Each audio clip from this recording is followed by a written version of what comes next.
బలరాం కృష్ణ గారు, బుచ్చే చౌదరి గారు, ఆనందరావు గారు, కోన రవి గారు మాట్లాడారు. అధ్యక్ష నేను మంత్రి ఇంకా నెల అవ్వలేదు అధ్యక్ష, కొంచెం టైం ఇవ్వమని కోరుతున్నాను. ఎందుకంటే సబ్జెక్ట్ చాలా వాస్ట్ సబ్జెక్ట్. కేజీ నుంచి పీజీ విద్య, స్కిల్ డెవలప్మెంట్ కూడా ముఖ్యమంత్రి గారు నాకు ఇష్టం జరిగింది. కొంచెం వాస్ట్ సబ్జెక్టు.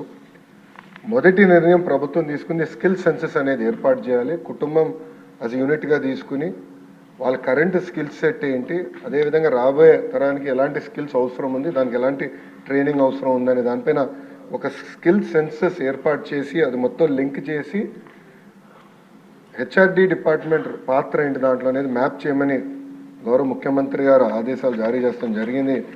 ఆ ప్రక్రియ కూడా తొందరలో మేము ప్రారంభించబోతున్నాం అధ్యక్ష. ఐటీఐ పాలిటెక్నిక్ వచ్చేగల 2-3 ఆలోచనలు ఉన్నాయి. అది కూడా గౌరవ సభ్యులందరూ కూడా మనం ఓపెన్గా డిస్కస్ చేయాలి, సెషన్ బయట కూడా.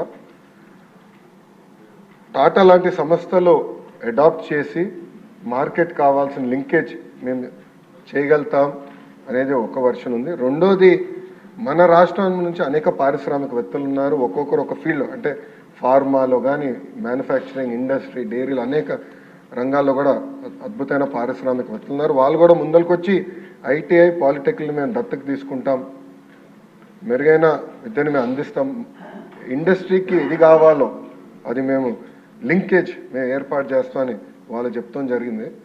సో అది కూడా మేము డిస్కషన్లో ఉంది అధ్యక్ష. దానిపైన కూడా తొందరలోనే ఒక నిర్ణయం మేము తీసుకుంటాం. వాస్తవ అధ్యక్ష, ఇన్ఫ్రాస్ట్రక్చర్ ఫెసిలిటీస్ మెరుగుపరచాల్సిన అవసరం ఉంది అధ్యక్ష. ఐటీఐకి వచ్చేగల దాదాపుగా 44 కోట్ల రూపాయలు అవసరం ఉంది.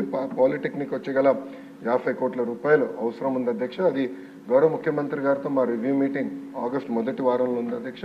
అది గౌరవ ముఖ్యమంత్రి గారి దృష్టికి తీసుకెళ్ళి తప్పనిసరిగా దీని ఎట్లా రిపేర్స్, మెయింటెనెన్స్, కొత్త భవనాలు కట్టే లోపల ఉన్న భవనాలకి ముందర రిపేర్స్, మెయింటెనెన్స్ చేసి దాంట్లో అడ్మిషన్స్ ఎలా పెంచాలనే దానిపైన తప్పనిసరిగా మేము గౌరవ ముఖ్యమంత్రి గారితో కూడా మేము చర్చిస్తాం అధ్యక్ష. ఒకసారి మనం చూస్తే డాక్టర్ బిఆర్ అంబేద్కర్ కోనసీమ జిల్లాకి వచ్చేగల పాలిటెక్నిక్ ఒకటి ప్రభుత్వ పాలిటెక్నిక్ ఉంది అధ్యక్ష, 5 ప్రైవేట్ ఉన్నాయి అధ్యక్ష.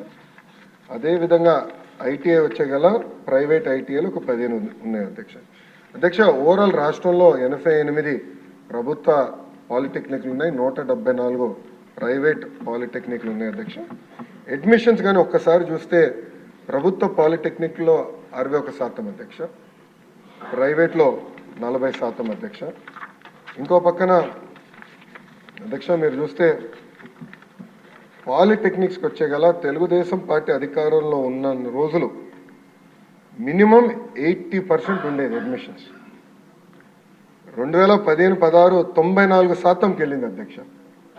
కానీ అంటే వైకాపా పార్టీ అధికారంలోకి వచ్చిన తర్వాత 81% అడ్మిషన్స్ మేము ఇన్స్టిట్యూషన్స్ అందజేస్తే అది క్రమీపంగా తగ్గుతూ వచ్చి ఒక సంవత్సరం అయితే కేవలం 59% అడ్మిషన్స్ జరిగిన విషయం అధ్యక్ష.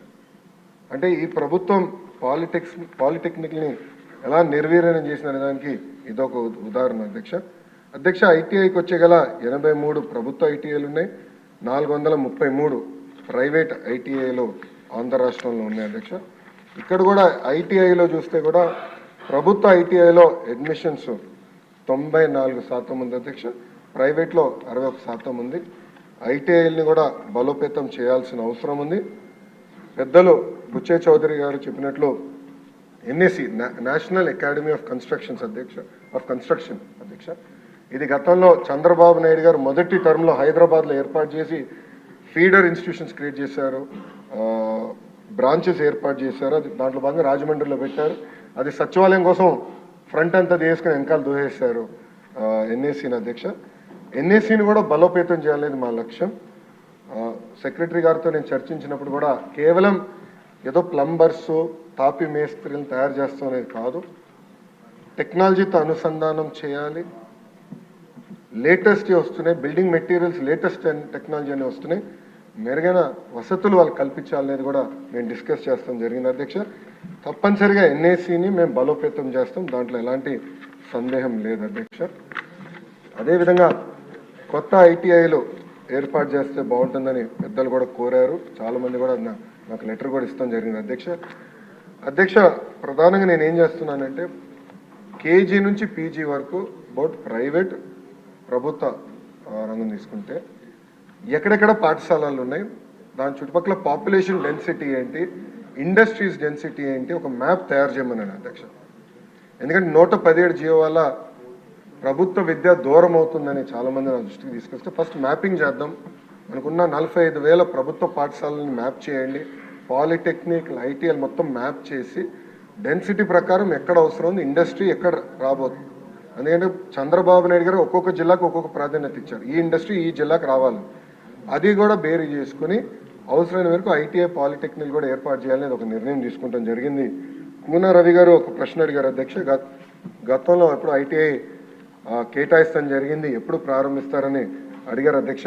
ఆ వివరాలు కనుక్కుని తప్పనిసరిగా మెంబర్ గారు డైరెక్ట్గా వివరాలు నేను తెలియవచ్చు. ఓకే, థ్యాంక్ యూ అధ్యక్ష. నెక్స్ట్ క్వశ్చన్ 94 సాంఘిక సంక్షేమ మంత్రి గారు.